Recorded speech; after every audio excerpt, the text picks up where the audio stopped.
કૃષ્ણ, જય માતાજી. કેમ છો બધા? મજામાં? સ્વાગત છે તમારા બધાનો આજના નવા વિડીયોમાં. જેમાં મીસુબેન સ્કૂલે તૈયાર થઈને વહી ગયા છે. અત્યારે મોડું થઈ ગયું એટલે સવારમાં કંઈ વ્લોગમાં આવી નહોતી અને મારે જો એક જગ્યાએ સગાઈમાં જવાનું છે તો હું તૈયાર થઈ ગઈ છું અને સગાઈમાં જવા માટે ચાલો હું ફટાફટ સગાઈમાં જઈ આવું. જેમાં મીસુબેન સ્કૂલેથી આવી ગયા છે. કા મીસુબેન? સ્કૂલેથી આજે યુનિફોર્મ બદલાવાનો ટાઈમ મળી ગયો છે અને હમણાં હોમવર્ક કરવા બેસી જવાનું છે. કા આવીને જો મીસુબેન બેસી ગયા છે અને આવીને અમે બે કંકોત્રી જોઈ છે. મમ્મી દીકરી જો અમારે કંકોત્રી ફાઇનલી છપાઈને આવી ગઈ છે અને એમ તો અમુક થોડીક જગ્યાએ તો દેવાઈ ગઈ છે તો અત્યારે પડી હતી ને તો મીસુબેન વાંચતા હતા કે મમ્મી કંકોત્રીમાં તો મારું નામ છે.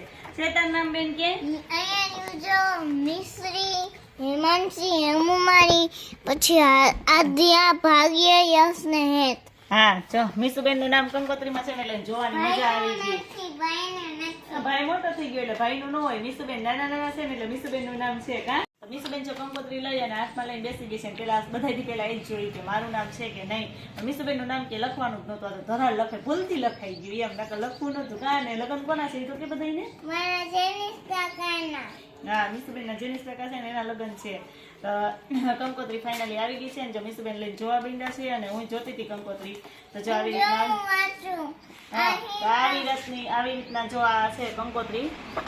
આખી કંકોત્રી એવી છે. મીસુબેન તો એનું નામ વાંચવામાં જેટલા મસ્કૂલ છે એટલે એનું જ નામ ગોતે છે બધે. કા હું વાંચું તારે મને કે હું વાંચીને સંભળાવું બધાને કેવું છે.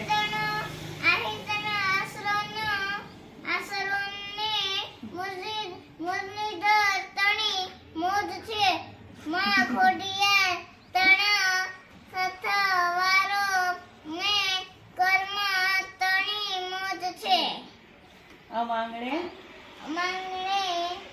રૂડો ને અહીંયા અરખનો ધોધ છે એમ વચાય ગાંડી.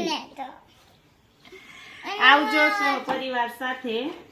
મેડમ પરિવાર તની મોજ છે. મારા કાકા અને મામાના લગ્નમાં જરૂર આવજો. પછી નામ કોના છે? મિશ્રી, હેમાંશી, મિશ્રી, હેમાંશી, આદ્યા, ભાગ્ય, યશ ને હેત.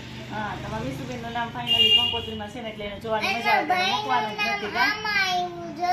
હા ભાઈ નું નામ નીચે હોય. કા ભાઈ મોટો બધો થઈ ગયો છે ને પ્રિન્સ વરદભાઈ મેડમ. હા તો બેન હવે આ કંકોત્રી મૂકી દો અને હવે શું કરવાનું છે? હોમવર્ક કે કોઈ કરવા આવશે? કંકોત્રી છે ને મૂકી જાય ને મીસુબેન ને હોમવર્ક કરવાનું છે. ફટાફટ એનું હોમવર્ક કરવા માંડો. જો આજે અમારે છે ને બહુ હોમવર્ક આપ્યું. એક તો છે ને અમારે ગુજરાતીનું આવ્યું, એમાં કવિતા લખવાની, પછી એક ચિત્ર દોરવાનું છે, એમાં હું ઝાડનું ચિત્ર દોરીશ. પછી છે ને બધા વાત કરતા હતા ને તો મને પાંચ વાર ઘડી આપ્યા અમને બધાને. હા બધા અવાજ કરતા હતા ને મીસુબેન અવાજ નહોતા કરતા. કા મને કે ઘરે આવીને હું અવાજ નહોતી કરતી ને આખો ક્લાસ અવાજ કરતો તો હું નહોતી કરતી ને તોય મને 1 થી 5 ના ઓલા 1 થી 10 ના ઘડિયા 5 વખત લખવા આપ્યા. કા એટલે અવાજ ન કરતી હોય તો છોકરી ડાય જ હોય તો અમને ખબર જ હોય કે અવાજ ન જ કર્યો હોય. ન કર્યો હોય ને કે કર્યો તો નતો કર્યો. તું અવાજ કર નહીં એવું કોઈ દી બને નહીં બેન.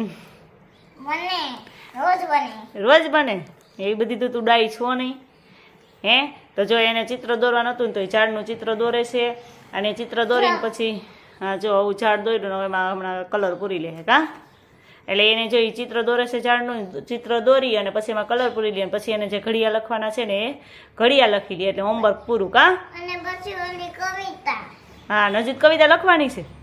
ઓહો તો આજે મીસુબેન ને ઘણું બધું હોમવર્ક આવી ગયું થાકી જાય. 5 વાર લખવાના હતા, એમાંથી 1 થી 10 ના 2 વાર ઘડિયા લખી લીધા. 2 વાર લખી લીધા. 3 વખત જ છે ને તો ઈ આગળ જો ફટાફટ લખી લે.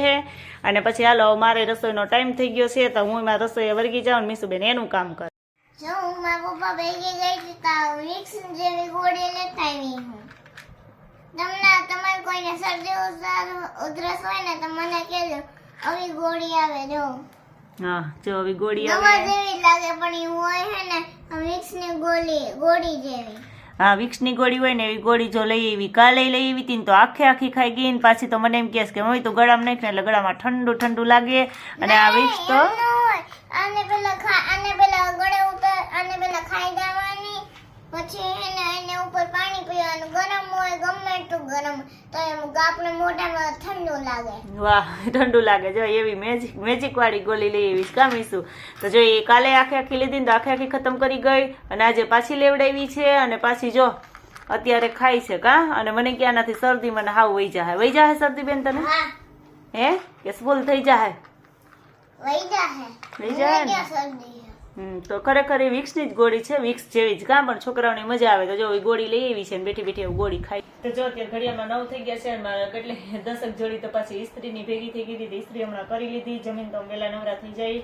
પછી જો આ બ્લાઉઝ કટિંગ કરવાનું હતું ને તો મેં જો આપણી બ્લાઉઝ છે ને આ કટિંગ કરી નાખ્યું, એટલે અત્યારે હું કટિંગ કરીને મૂકી દઉં તો સવારે પછી સિવાઈ જાય, સીવવાનું જ રહે. હવે તો છેલ્લા 2 વૈધા છે, હવે 2 પૂરા થઈ જાય ને તો બસ હવે બધું આ મેરેજ પૂરા થઈ જાય ને પછી બીજાના બ્લાઉઝ લેવાના ને પછી બીજા સીવવાના. તો હવે છેલ્લા 2 છે ને તો હું ફટાફટ થોડીક સ્પીડ રાખું ને તો 2 પૂરા થઈ જાય. પણ હમણાં 2 દિવસથી પાછો ભારો જ ન થાય મશીને બેસવાનું, કારણ કે ખરીદી કરવા આવી જાવ ક્યાંક ને ક્યાંક બહાર જવાનું થઈ જાય. અને અમારી બેન જો અહીંયા ડાયાડમ રાખીને બેસી ગયા છે. કેમ અમારા બા સત્સંગમાં ગયા હતા, હજી નથી આવ્યા નથી. હું મારી મમ્મી પાસે બેસી જાય અને મારા બા વિના નીંદર આવે. એને એના બા વગર નીંદર ન આવે, કારણ કે મારી મમ્મી જો અહીંયા હમણાં સત્સંગમાં ગયા છે ને, સત્સંગ હતો ને તો હવે કે બા આવે ને પછી જ હું હુઈ ત્યાં સુધી હું અહીંયા બેહે કે. એટલે આ બેન હમણાં બેઠા છે, હું કહીને કહું છું ખુઈ જા, સ્કૂલે જવાનું પછી મોડું થાય, ઓલું વહેલું ઉઠાશે નહીં કા એ ઉઠાઈ જાય છે. હમણાં તો બહુ વેકેશનમાં બહુ મજા કરી ને એટલે હવારમાં બહુ આળસ ચડે છે ને અમે હવે ઠંડી જેવું વાતાવરણ થઈ ગયું ને હવારમાં ઉઠતા નીસુબેન ને બહુ ઓલું થાય છે. આખો શિયાળામાં વેકેશન હોય તો ના તો આખો ઉનાળો વેકેશન. એટલે શિયાળામાં સવારમાં વહેલું ઉઠવું પડે, જો કે આપણે ઉઠવું પડે તો આપણે બહુ આળસ થાય, તો એને તો થાય જ ને. એને સવારમાં ઉઠવામાં તો બહુ વાંધો જ આવે છે. કાં અમારે 2 દિવસ થયા તો હવે હાલો એક બીજો દિવસ હતો. હા કાલે હવે મીસુબેન છે ને ફટાફટ હમણાં આખલી સુઈ જાય, કાલે સવારે વહેલું ઉઠી જવાય. આ સાથે આજના વિડીયો એન્ડ કરીએ છીએ. જો તમને અમારો વિડીયો ગમ્યો હોય તો લાઈક કરજો, શેર કરજો અને જો ચેનલમાં નવા હોય તો સબસ્ક્રાઇબ કરવાનું ભૂલતા નહીં. આવજો.